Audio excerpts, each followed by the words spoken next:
मनुष्य के हृदय में भय का साम्राज्य रहता है सदा।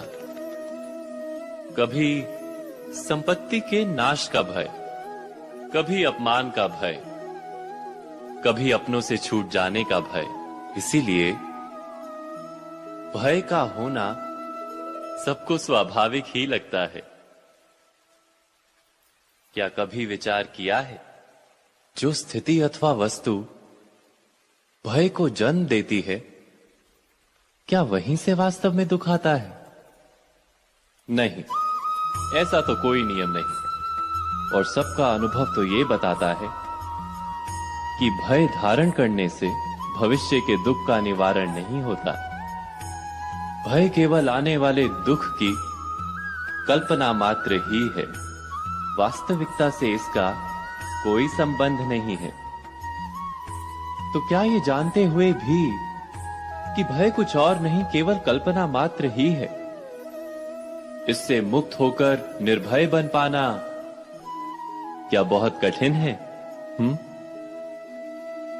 अवश्य विचार कीजिएगा।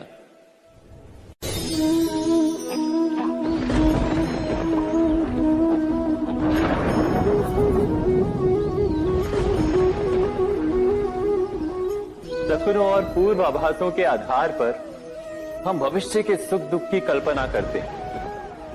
भविष्य के दुख का कारण दूर करने के लिए हम आज योजना बनाते हैं। किंतु कल के संकट को आज निर्मूल करने से हमें लाभ मिलता है या हानि पहुंचती है, ये प्रश्न हम कभी नहीं करते। सत्य तो ये है कि संकट और उसका निवारण साथ जनते हैं, व्यक्ति के लिए भी और सृष्टि के लिए भी। नहीं, आप अपने भूतकाल का स्मरण कीजिए, इतिहास को देखिए। आप तुरंत ही ये जान पाएंगे कि जब जब संकट आता है तब तब उसका निवारण करने वाली शक्ति भी जन्म लेती है। यही तो जगत का चलन है। वस्तुतः संकट ही शक्ति के जन्म का कारण है। प्रत्येक व्यक्ति जब संकट से निकलता है तो एक पद आगे बढ़ा होता है, अधिक चमकता है, आत्मविश्वास से अधिक भरा होता है, न केवल अपने लिए अपितु विश्व के लिए भी। क्या ये सत्य नहीं? वास्तव में संकट का जन्म है एक अवसर का जन्म, अपने आप को बदलने का, अपने विचारों को ऊंचाई पर करने का अवसर, अपनी आत्मा को बलवान और ज्ञान मंडित बनाने का अवसर। जो ये कर पाता है उसे कोई संकट नहीं होता, किंतु जो ये नहीं कर पाता वो तो स्वयं एक संकट है विश्व के लिए। विचार कीजिए।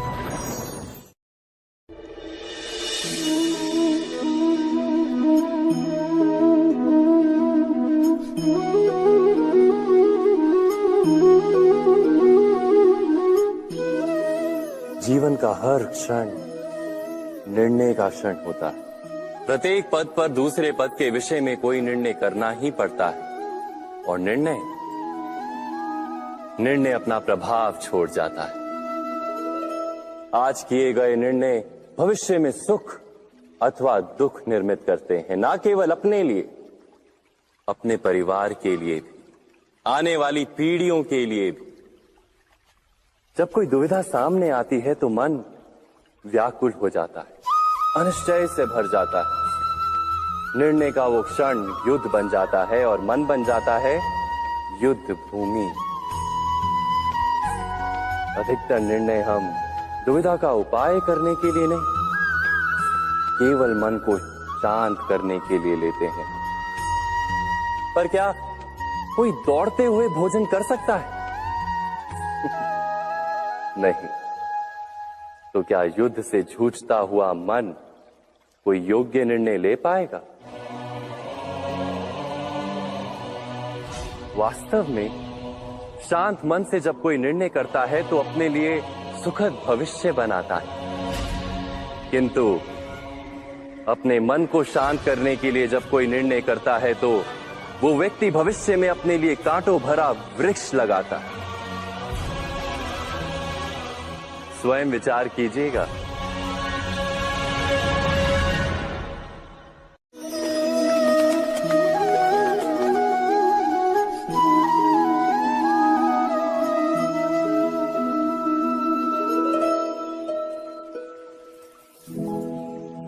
निर्णय के क्षण में हम सदा ही किसी अन्य के सुझाव, सूचना, मंत्रणा या परामर्श को आधार बनाते हैं और हमारे भविष्य का आधार हमारे आज लिए गए निर्णय के ऊपर होता है। तो क्या हमारा भविष्य किसी अन्य के परामर्श, किसी अन्य के सुझाव का फल है? क्या हमारा संपूर्ण जीवन किसी अन्य की बुद्धि का परिणाम? क्या हमने कभी विचार